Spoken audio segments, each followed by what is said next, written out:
Hi YouTube, Darth here. Let's talk about Star Wars Battlefront II. Here we are, 2 years later, with twice as much content and twice as much disappointment.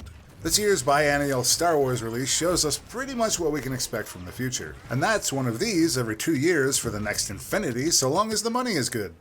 Not everything with Star Wars Battlefront II is a downer though. There's a lot more that got done right in this game versus the previous, but we're still shy of something that reaches beyond a proverbial cash grab.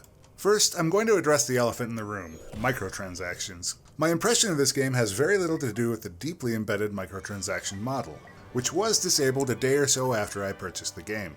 The microtransaction model in Star Wars Battlefront is not some kind of aberration in the games industry. To some degree, many new AAA games have similar chests, loot crates, and microtransactions. These paid transactions are gradually replacing the DLC model, but most of these have been customizations or purely for vanity's sake.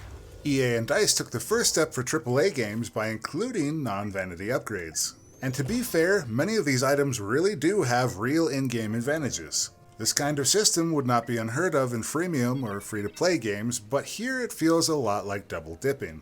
And that's where EA and DICE struck an angry chord with gamers, putting these randomized purchases into a game that already has a large upfront cost. The progression system in this game is tied deeply into time spent, rewards players who spend time with increasingly powerful boosts, and at launch gave those players a way to circumvent the time requirement in order to get those boosts, by spending real money. Again, time equals money is a pretty commonplace transaction in the freemium space.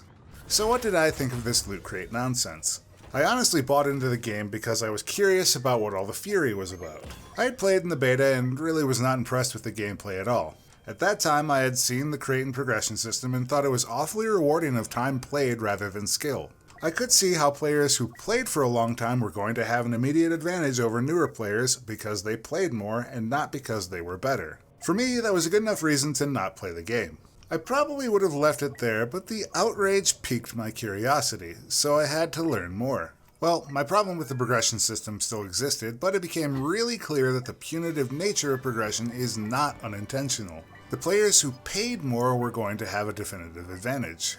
So at launch, the premise of the game is that you'll either spend thousands of hours grinding, thousands of dollars paying, or put up with a game whose actual skill differential is a very small difference between top and bottom.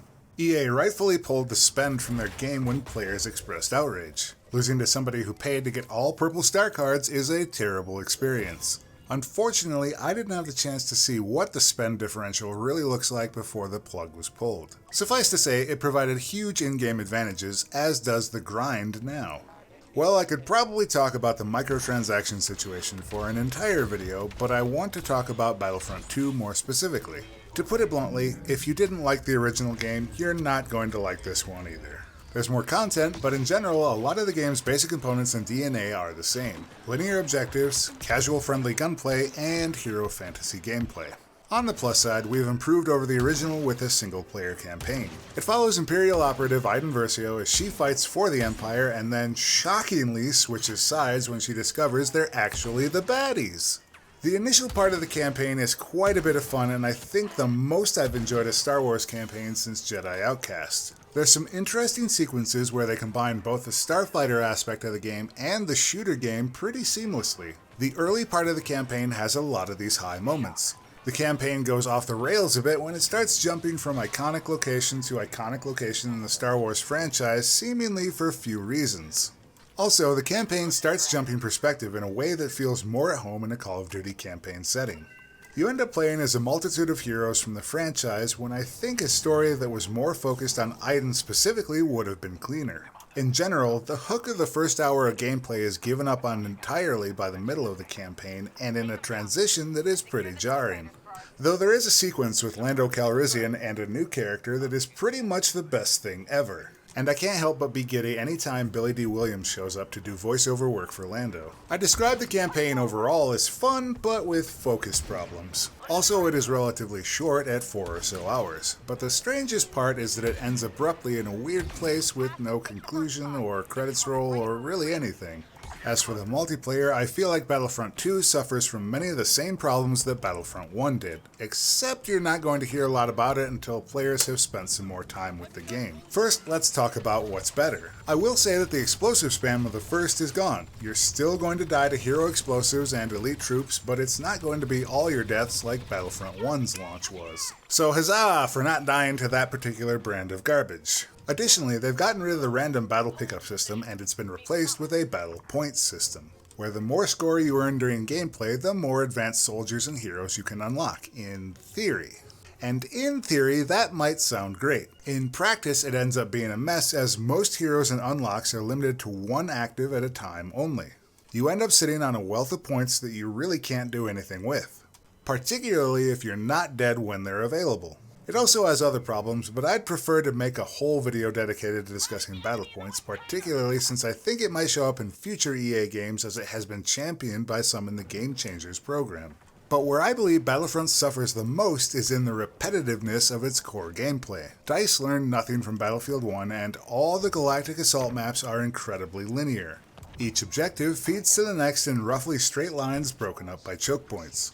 As a result, Galactic Assault maps will always play out in a nearly identical fashion. Objectives are always the same and are always accomplished in the same manner. Games devolve into slugging matches where the tube-style maps offer no alternatives other than pushing through. There's no dynamism to the game and no surprise. Comebacks only happen when a Fists for Brains team meets a choke point they can't overcome. Then, a waiting match to see which team can amass more battle points to unlock heroes. The entire Galactic Assault game mode can be summed up as a series of choke points that the defenders hope to wait out victory on. And despite their prevalence in almost half of Assault maps, in over 30 hours of gameplay, I have not seen an MTT or AT-AT be destroyed even once. So I'm pretty concerned about how this is going to look a month down the line once players have exhausted themselves with this shallow gameplay.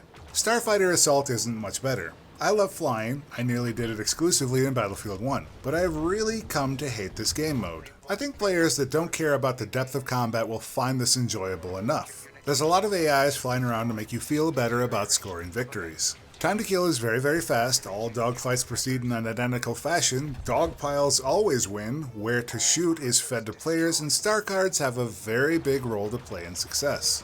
But you're going to die frequently, and there's not much you're going to be able to do about it because the skill bar in this game mode is really low. If you care about skill here, you're already on the way to the dark side. For me, the lack of depth combines with the repetitive linear goals to make me angry and bored. Anger bored?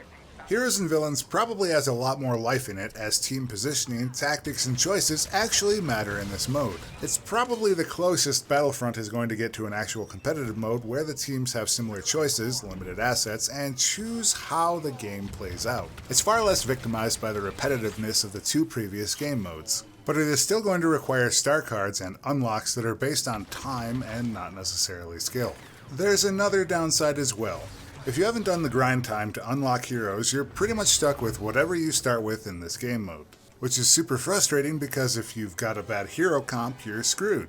If you're stuck with a hero that doesn't have much to offer against the enemy team, that's pretty much a lose right there. Additionally, most pub teams will be composed of people who don't pay attention to the objective at all.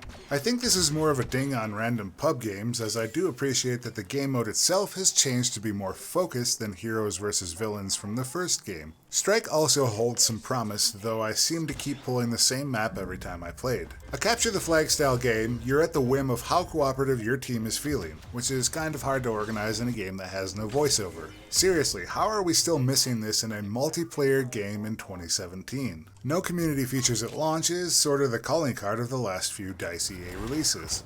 There's also no reserve servers, no community tools of any kind, no ranking system, but pretty much what we've come to expect from these rinse and repeat titles from the last 4 years. Short of tons of content on a regular basis, these core gameplay modes are going to get old very fast for your average player. If you're all about just getting a Star Wars experience and don't care that they're repetitive and not built for cleverness, you might really enjoy the cinematic experience that these games provide, which is actually quite gorgeous. So I can't really recommend Battlefront 2. I wouldn't say I hated this game, but I definitely don't see the love for it. It's more of an audibly loud meh. The single player is good, but unfocused and short, and the multiplayer is, well, what we've come to expect really. Shallow, but pretty. I mean, this really is the only Star Wars game in town right now, so what else would you play? Maybe I'll keep playing Star Wars Battlefront II, maybe not. I find it hard to dedicate time to a game that rewards grinding for cards, has no discernible skill differential, and only offers pure frustration. Skilling up in a game with a low skill bar is also not very motivating. Maybe there's more to come, but for now I'm pretty much done. And that's it for this video on Battlefront 2. Was there something I didn't discuss that you wanted to hear more about? If you're playing, where are you finding the fun in Battlefront? Let me know below. And as always, I'll see you next time, YouTube.